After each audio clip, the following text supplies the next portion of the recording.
Welcome back, everyone. Today I have Mike Moosbrugger on the show, who is an amazing inspiration to me and to many.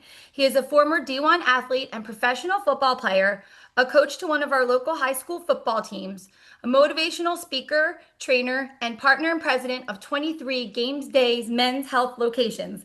So excited for this interview and to have you on. Welcome, Mike. Courtney, I appreciate you. Thank you for having me on. It's a pleasure. I am so excited to dive into all of the things today. Um, and the thing I like to start with most of my guests is your why. And I know you have an amazing why. You have a really heavy why. But I think as a coach, a mentor, a leader, it's so important that you share it because it really it really inspires me to see how what you've been through and how you take that into your life and all that you do. So I thank you for sharing that before we even get started. So all right, so let's dive in. Let's start from the beginning. Let's talk about college. You're playing college ball. Life is good. Yep. So, I'm fortunate, the all-American family, right? I'm the youngest of four. So mom and dad stopped when they got it right, and I was blessed. They were very supportive of me. So they were at every football game and all those things. It was wonderful. And my older brother was 7 years older than me. So very much like twins, even though we were 7 years apart, looked the same. I'm significantly better looking, but look the same. Same type of humor, same type of athletic ability. I was more athletic, but very, very similar in those ways. So, and as a young kid growing up, at that 7 year difference, Courtney, when I'm 12 and he's 17, 18, right? Of course, I want to go out and play with him and his friends. So I spent my entire youth getting the crap kicked out of me, right? So it also, allowed me to kind of have a role model, right? So it was a very big part of my life. And the middle of my senior season, it was business as usual. We were having a good year. I was playing well. NFL was a very strong possibility. Agents were calling. Everything was great. And one Tuesday morning, I spoke to my father every Tuesday morning at 9 o'clock. Not 9:01, not 8:59, 9 o'clock. And on this particular Tuesday morning, October 30th, the call never took place. And it was odd. I called. I didn't get an answer. And I had remembered the week prior that he and my brother were possibly going on a business trip that morning. So I didn't really think anything of it because I believe it was midterms at Wake Forest, right? So I had to figure out how to get in all the studying that I hadn't done prior to the midterm test. And I had practice that day. So the day had went on and it was odd. I hadn't heard from them. So went to practice, like everything. I shelved it. I was at practice, right? So around dinner time, I left practice with my teammates and answered my cell phone. I had a voicemail from my brother-in-law, and he said, "Hey, give me a call at home." So I gave a call at home, and my sister answered the phone, and I thought she was sort of playing a game with me because she couldn't really talk. And I started to get annoyed, and I was like, "What? Like, what are you doing? Come on, I'm going to eat dinner. Like, I'm hungry. I just finished practice." My brother-in-law got on the phone and said, "Hey, they're all gone. You need to come home." So what I found out was there had been a horrific accident at home. My brother had been nursing a drug problem for a number of years. The family had kept it from me because they had taken him to rehab and he was getting all the help that he needed and was doing well. At the time, he had moved home with my parents. And it made sense to me because everyone said, "Hey, mom and dad are getting older. They're coming to watch you play football. They need Tommy around to help and mentor things." So I didn't think anything of it. The real reason was they were helping him. They were getting him treatment and all those things. So he had been doing well. And after about a year, he relapsed and he got a very bad dose of what he was taking. And one thing led to another in the middle of the night. He was high, he was freaked out. He ended up thinking my parents were intruders. He shot them, thinking he was defending the home, crashed, realized what he did the next morning. He wrote a letter and took his own life. So I dealt with that middle of my senior season. I'm 21 years old, the youngest of four, right? I have two sisters at home that are a mess. Family's a mess. There's like, what do we do, right? Right, you're the man So, of the house now. Like it's right. So I did what I was taught to do. I was the big tough football player, so I came home and I just took care of everybody else and tried to handle things and be strong and be the rock and let everybody lean on me. So that's what I did. Um, Went back, graduated, was fortunate, had an opportunity to play professional ball, found myself on the outside of a long-term NFL contract, ended up in the CFL with the Winnipeg Blue Bombers.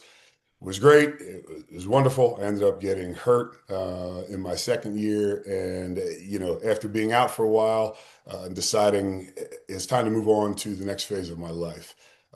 Unfortunately, however, as I had gotten hurt, it was a time for me where I'd lost my family. My career and my identity was essentially over, right? Anybody who's been an athlete, when you've done this from the time you were young, and that ends, it's a real large identity crisis. So uh, because of my injury, I was also medicated, and I decided, the medication would help if I could just numb myself out. So that led to me taking more and more and more, and I became the best hidden functional addict you have ever seen. And I always say, obviously, there's a physical dependency when you do those types of things, of course, but for me, it was I really just wanted to numb all that pain that I had never addressed, right? So 100%. it just kind of spiraled out of control because as one pill led to another, that wasn't enough. So I coupled that with a little bit of alcohol to help intensify the effect, and on and on and on. And after one night of hitting, rock bottom, I decided it's time for me to go. So I wrote my own letter and took my own weapon and decided I was going to end my life.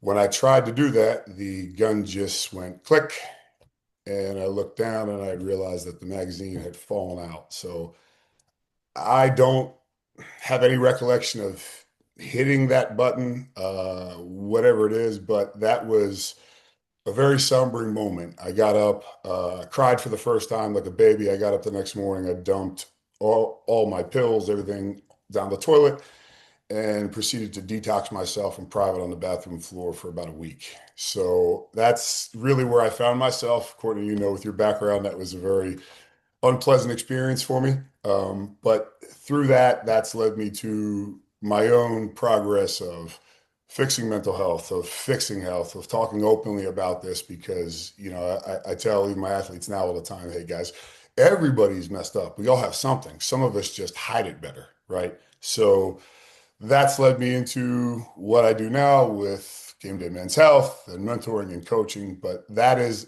my why because I realized how poorly I handled that situation. And as a 21-year-old and thinking how to do it, I don't want anyone else, God forbid, if they're fortunate enough to have to go through something like that. I don't want them to make the same mistakes that I made.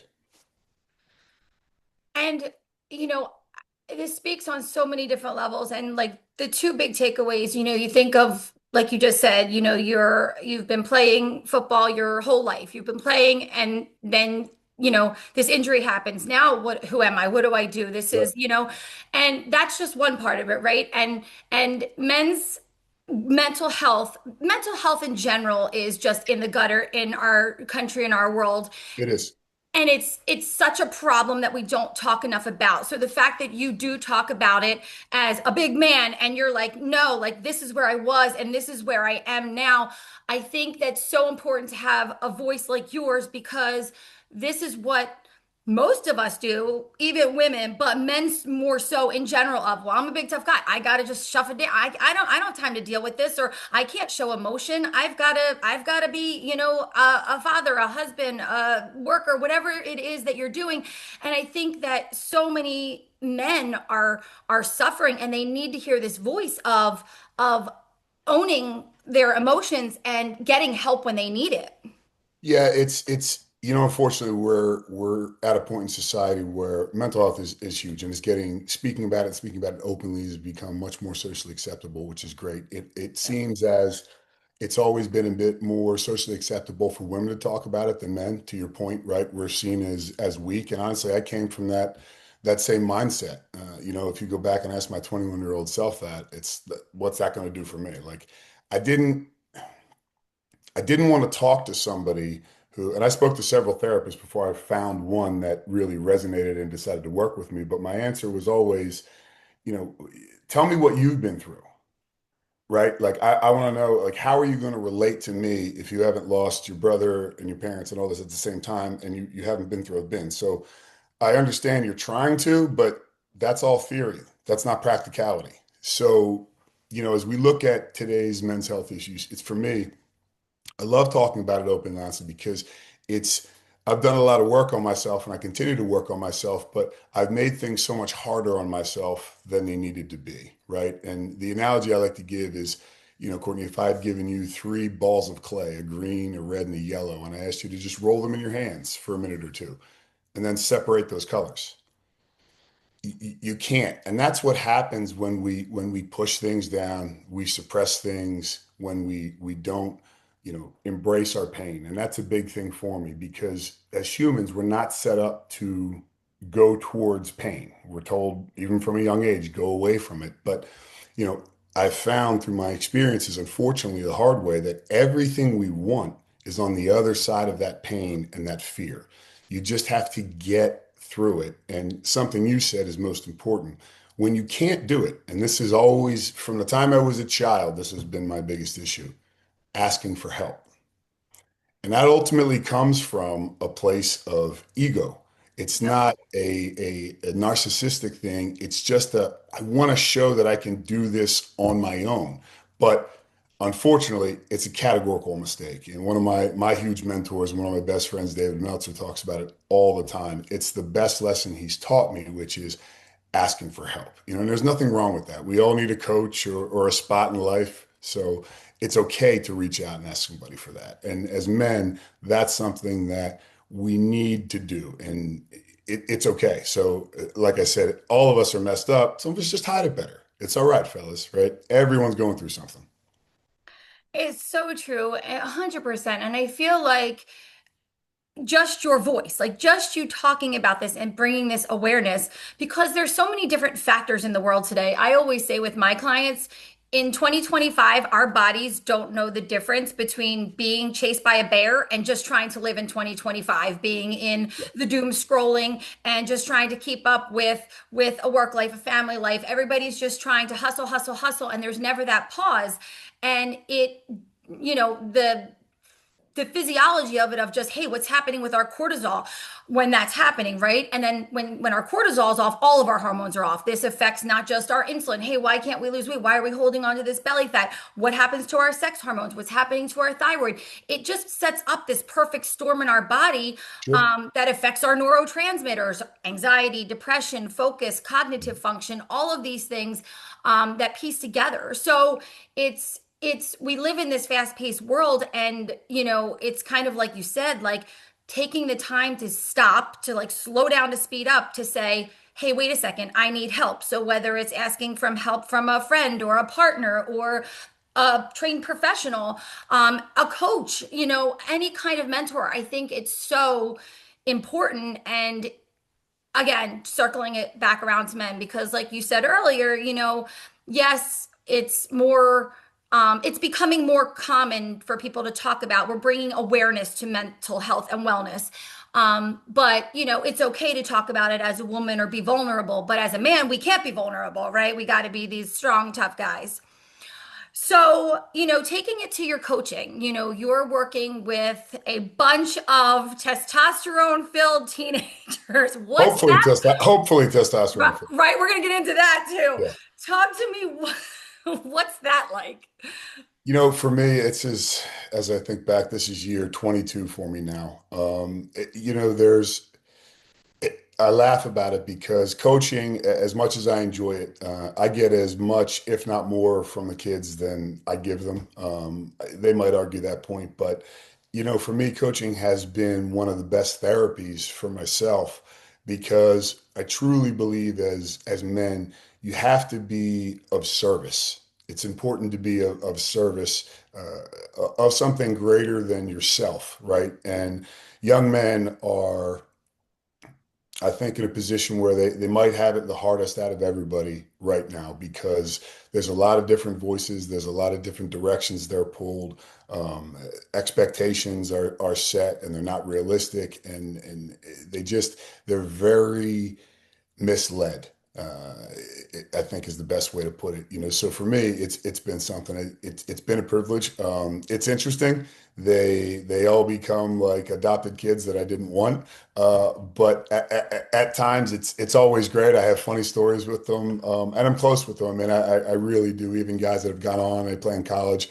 I have guys who are getting married now, and I'll still get texts. We'll still talk. So as I think back, it's funny. Starting 20 years ago, those guys now are in their 30s, which is mind-boggling to me. But the ones today, they are interesting. I think the future's bright. There is a very strong segment of them that I think are. It's sad to say, Courtney, but I'll say they're sort of throwbacks, meaning they're really leaning in toward that old school male mentality of yes, you can be vulnerable, you're still strong, you can be a man and be someone of good moral character and of ethics and acceptance. And you don't have to like everybody, but you're not going to make anybody feel worse. It's an important thing. So we'll say it's a labor of love. I'll say that. What do you feel like you see these guys like struggling the most with in just It's for the honestly, a lot of it is just direction. They're pulled in so many different ways, right? I mean, if we look at even just how our education system is set up, there's so much pressure put on them to, what are you going to do in college? And what are you going to do with your life? And what's your major? I'm 46. And I think I know what I'm doing with my life, but I'm not quite sure, right? So to put that on an 18-year-old where they have to make this decision where it's like, you have to know, it's asinine. They're not going to know. They have no experience. I think the other thing that the biggest hurdle I see, and I talk to my players about it often, is, the internet has made everybody think they're an expert, right? And what happens is you have a bunch of young people who know facts with no context, and they think that they know everything and everything we say is wrong, and they're the experts and we're wrong and we're stupid because they saw this on this website, and how could we not know that? And God bless them, but they have no experience, right? They don't know what they're looking at, and it's not their fault. It's what I go back to. They're pulled in so many different directions on social media and all these things. COVID was an absolute atrocity to keep those kids away from each other. It's complete and utter nonsense. It was ridiculous. It has created such a mental terrible. health crisis. And the real epidemic was not COVID. The real epidemic was loneliness, and it still is, because we now live in this extremely bifurcated society where everyone's excited because they've got 50,000 friends on Facebook. Well, all right, bro, how many friends do you have in real life? Call one of them and go have a cup of coffee. And they can't. And that's one of the reasons I love coaching, because for 2 hours or for 3 hours on a Friday night, we get them. And it's community and it's brotherhood, and they're focused and they're away from their phones, and they're all rowing in the same direction for a common goal. And they're doing it for their brothers and their friends, and it's blood, sweat, and tears, and they're getting beat sometimes, and no one's there to save them. So that's what I love about that. It removes it from the disillusioned reality that we all show on Instagram and Facebook and things, and it brings them into the real world. And sports, they're the perfect analogy for life. I learned, as wonderful as Wake Forest is, I love that institution. It's full of bright people. Not quite sure how I got in. I was good at football, I guess, but I learned more on the football field, Courtney, in the ACC than I ever did from my brilliant professors at Wake Forest. I love that. It's just so I mean, I love what you're doing. I love that you're so relatable to these young men because they need somebody like you that's being real with them. Because, we talked about this the other day, when you see, Instagram, all it takes is, hey, I missed that kick on the field, and then that girl that I really like is now posting a picture with another guy, and it's like the end of the world, and it's like it's almost this like I don't want to say made up, fallacy, but it's like social media is social media, right? Like nothing is what you see. Nothing is what to be believed. Let's put it that way. Yeah, and I think one of the big mistakes that we all make, and especially as adults for young people, is And I've talked about this with my own situation when I speak about what happened. I never want anyone, because people hear my story and they're like, oh my God, I could never get through that. Or, oh my God, that's so much worse than anything that I'm going through. Don't do that to yourself. We all share this gigantic rock that's hurtling through infinitum in space together, but our lives are completely individualistic. Yes, we're all going to face the same things, the complexity of being humans and love and loss and all those things, but just because it's a big deal in my life doesn't mean it's not in yours and vice versa. Comparison is the absolute thief of joy. You Yes, it cannot do it. is.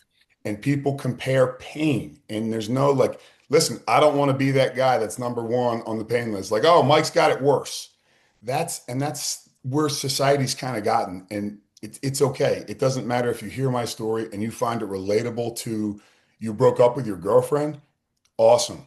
I'm glad I was able to help you. And don't trivialize that because it is a big deal. And for young men and young women nowadays, everything goes viral in an instant. A rumor, a nasty comment, a picture that's misinterpreted, a wrong text where, you know, words got mistakenly used and the problem is we forget that okay, yeah, that's minutia to us because we've got to worry about bills and our boss and a TPS report and some other stupid crap, right? But for those kids, that girlfriend's his world. That kick that he missed is earth-shattering. He's embarrassed. He's getting made fun of. There's people sliding into his message boards and telling him how bad he sucks, and they're getting bullied. And it's a sad reality. It's part of life. We all face it, but I think all of us need to do a better job of remembering for young people, it's not easy. It's convenient because they can hit a button and order food and take pressure off us. It's convenient because we can let a stranger pick them up in a cab and take them somewhere. By the way, I don't even understand the ridiculousness of that. Can you imagine when we were younger, Courtney? Hey, mom, I'm going to have a stranger pick me up. They're going to drop me off. I'll be cool. Yeah.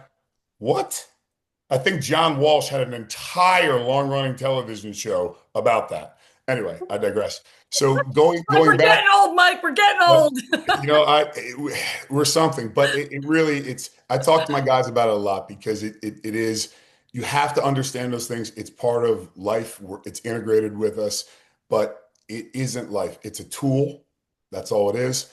It's not connection, but it's very, very hard for them. So when we look at that, particularly when you look at social media and just how life is, again, it's why I love sports, right?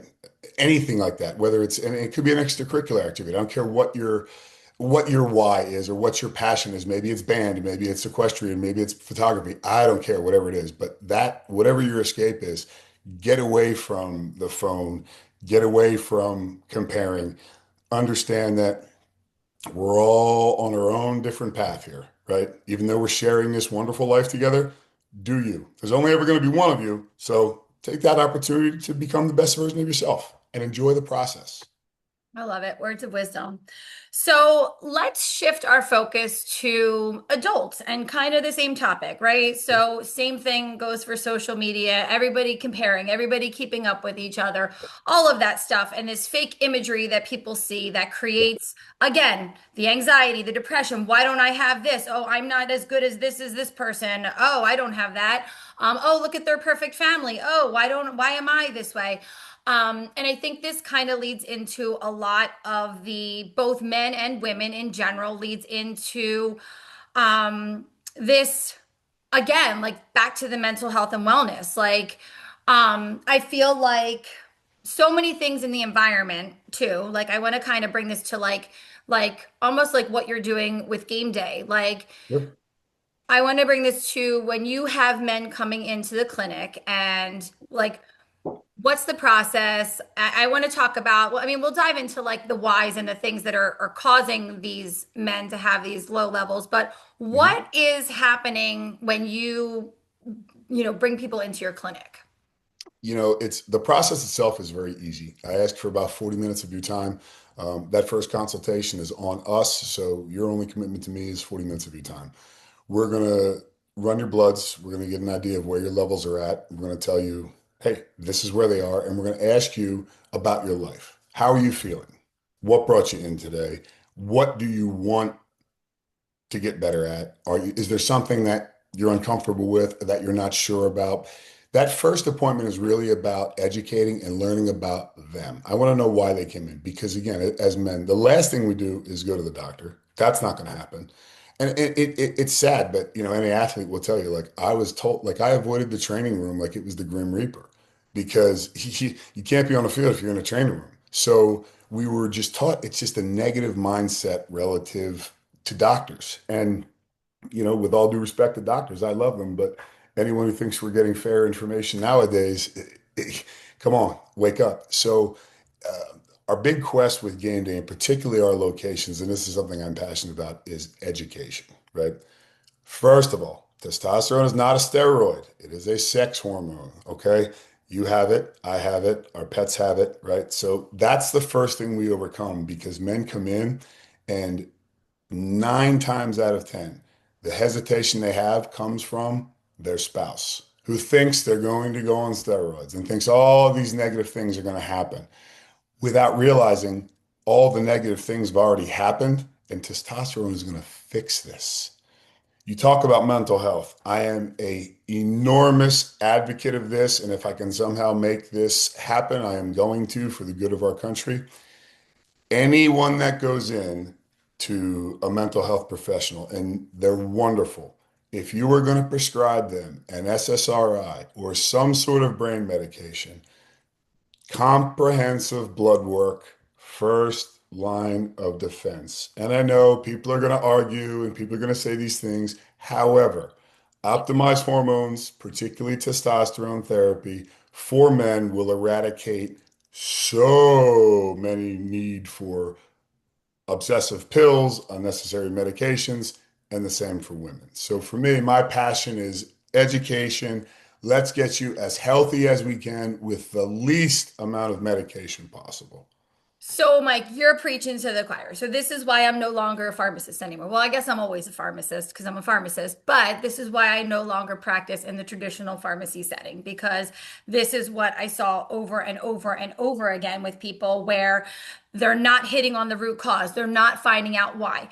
And I want to preface this with for anybody listening, there is never any shame in antidepressants. If you are Okay. going through something and you need to be on medication, any kind of therapy, whatever it is, I totally condone that. And whatever you need to do to get through your situation, whether it's permanent, whether it's to bridge a gap, as a pharmacist, functional medicine practitioner, I am like all for whatever somebody is, where they're on in their journey.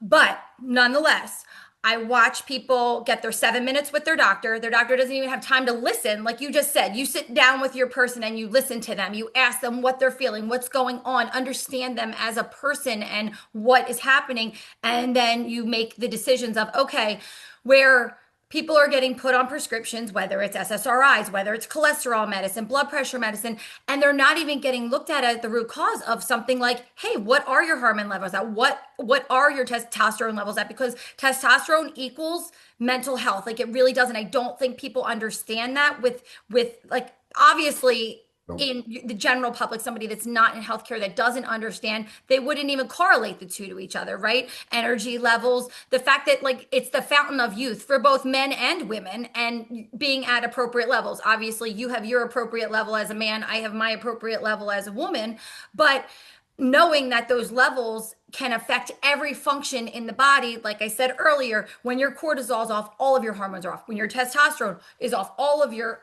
hormones are off. So if you get that right, that's when everything else in the body can start firing and functioning properly. and and to be clear, I'm not a physician. I have great respect for physicians. However, I've also been on treatment for 16 years. I've tried every variation there is. I changed my protocol specifically so I can give real life anecdotal responses to patients. If this is how I felt, doesn't mean you're going to feel this way. However, this is what happened with me. And with respect, and this is going to piss some people off. With respect to physicians, I love they're fantastic. They're amazing at what they do. Agreed. However, someone comes in and you're a general practitioner and they answer 5 questions, and you then go to your iPad and determine, all right, you need to go on this medication. How is that medicine? It's not. That's the shotgun approach of we're going to try a bunch of random shit until we can see what works. If someone were to come into my clinic, Courtney, you answered 5 questions and I said, okay, I'm going to put you on testosterone. People would go out of their minds with I no know. diagnostics. I know. However, for billions and billions and billions of people across the world, we can just randomly hash this out. And over in the UK, it takes almost an act of God to get an SSRI. It's crazy, right? Like But I here we like hand the them out fun, like, but but here we hand them out like Tic Tacs. 100%. And it's And so again, for all those with respect, for those that need them, absolutely, it's a great. godsend, and you should absolutely take them. Agreed. But but if you break your leg, do you wear a cast forever? Nope. They were not made to be used forever. They were Bingo. made to find balance, and then you titrate off them. Bingo.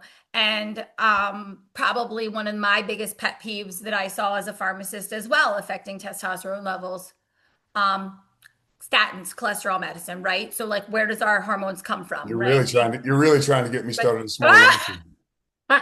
let's dive in, Mike. Let's go. Ready? Cholesterol is one of my biggest issues because I think back to our grandparents and that age, they have absolutely destroyed our cholesterol. And I know everyone's raving right now and they're getting ready to go on Google and say, cholesterol causes heart attacks. No, it doesn't. Hope No, it that helps. doesn't. So we're clear. Cholesterol goes to the heart in a heart attack because it sees trauma and is trying to fix things. Okay. 100%. It's like the So firefighter going to put out the fire. correct.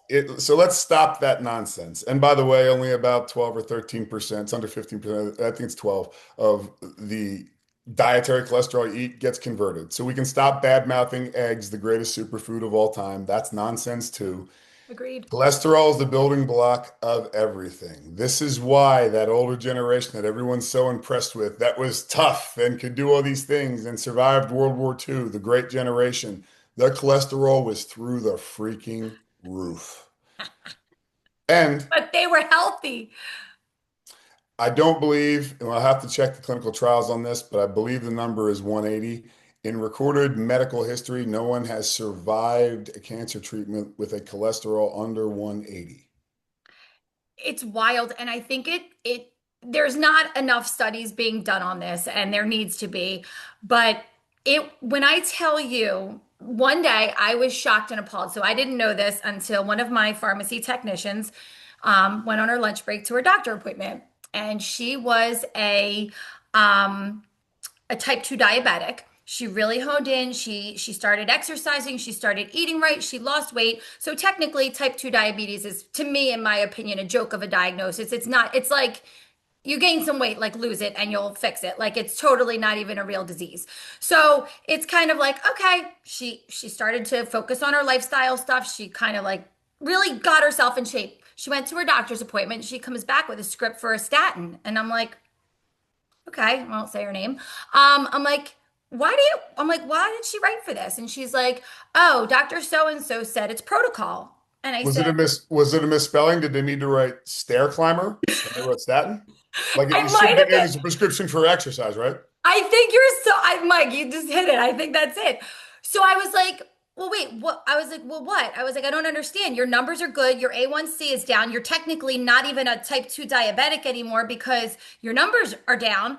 She said, and I quote, the doctor said I would be liable if I didn't put you on this because it is protocol. If you have one comorbidity, which was the type 2 diabetes, the A1C that was high and not even high anymore, she said I would be liable if I didn't give you this prescription if you had a cardiovascular event and I didn't write this script for you, is what she said.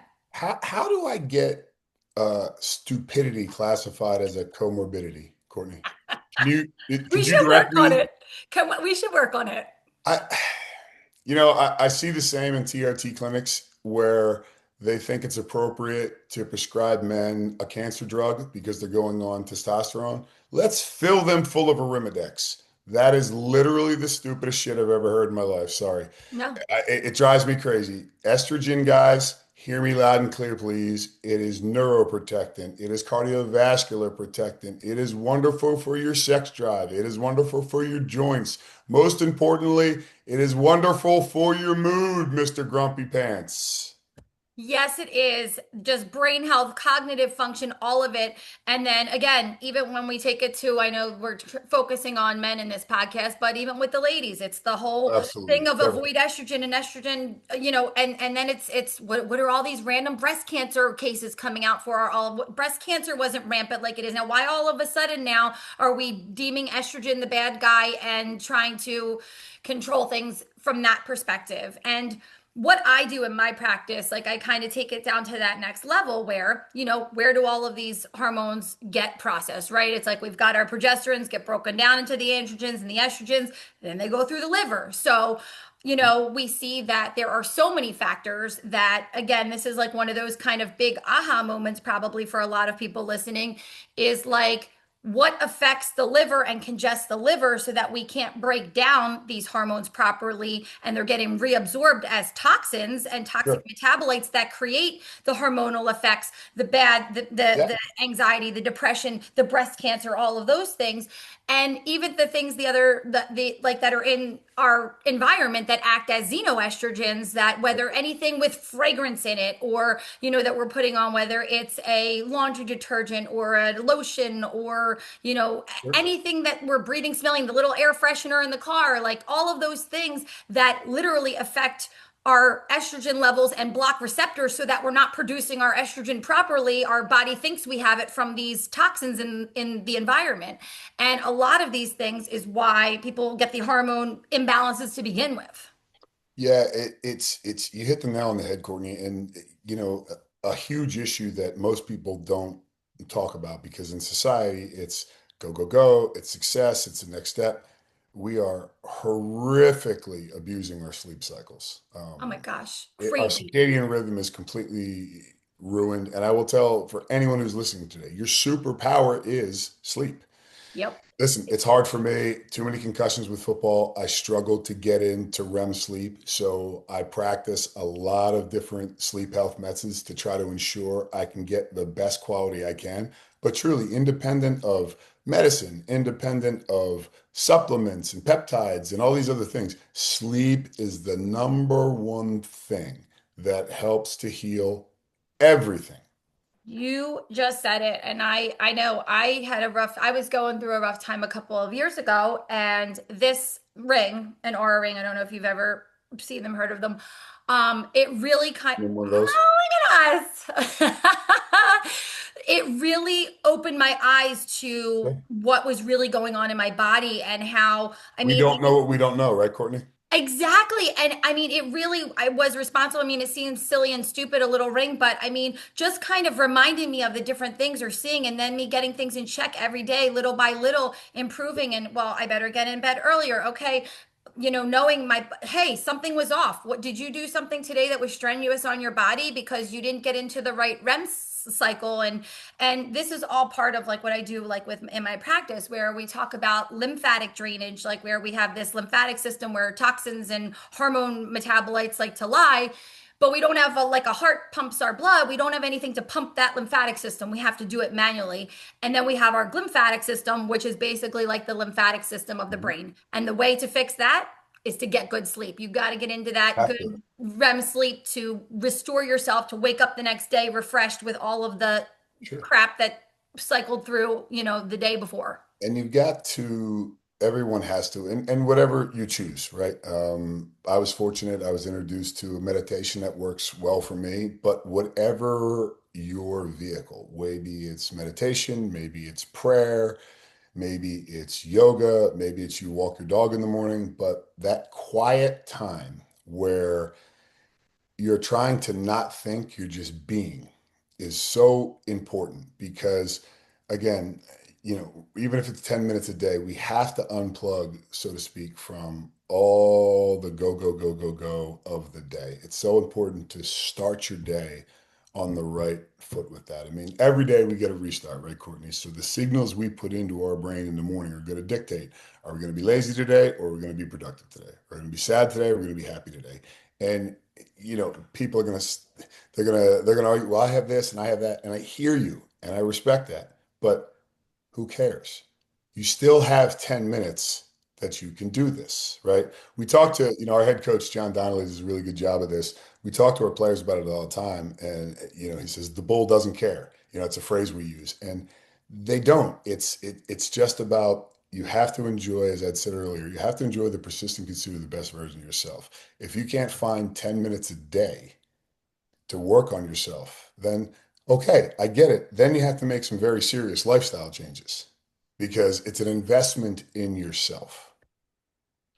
It's true. And I think that's really kind of a good place to end is really a takeaway message for people of really honing in on self-care and what that looks like because it looks different to everybody. Sure it Some does. people what works for one person might not work for another person. I am a big meditator, but I know that there were different times in my life where I was going through hard things where I couldn't get my brain to settle down to quiet to get to that place where I, was my mind was going a mile a minute and just kept going back to the negatives. And sometimes when we're in that cycle of the negatives, we can't, it's always looking for the gratitude and the mindset Sure. shifts and, whatever it is that works for one person, whatever that is, find what that is, whether it's like you said, mine's getting out in the sunlight, taking the dog for a walk, just even the power of a breath, right? Just sitting down and just for 2 minutes, just doing mindful breathing, taking a deep breath in and out, and really just clearing out your body of the gook. It just is so powerful. I think it's really important for everyone and all of us to be where you're at. Um, Oftentimes we try to either elongate where we're at and stay there because we don't want to progress, or we become upset, or it's hurt feelings, or whatever the case may be, and we stop ourselves from moving forward. Depression is thinking too far in the past, and anxiety is thinking too far in the future, right? Yeah. Staying present. And for those that struggle with that, with their mind, I get it. Like, no one thinks about their circular thinking more circularly than me. I'm the king of it. But that being said, when I say be where you're at, so if you're in that state where your mind's just going, go do something. That's where, don't try to calm down. Ramp yourself up. Go for a run. Go lift weights. Go take a kickboxing class. Go do something to raise your body to the same vibration as your brain. And when you do that, then you're going to be rewarded because your brain's going to go, ah. Like my dog Priest, who I love, he's a year old. I've realized with him, I have to let him be where he's at. So, for instance, when he has the zoomies, I can tell him no, I can tell him calm down all I want. He's got the zoomies. That's it. So just let him have those zoomies for 3 minutes and then he's right back to his normal self. It's so important for all of us to remember to be kind to our future self. We beat ourselves up every day by comparing ourselves to everyone else.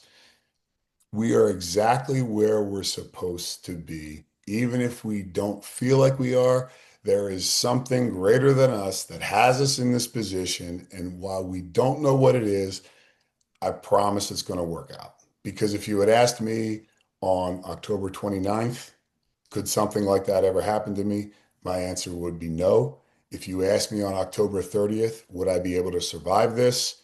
My answer would be no. It's 24 years this month.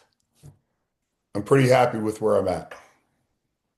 So that would be my advice to everybody. Keep moving forward, but remember to stay present.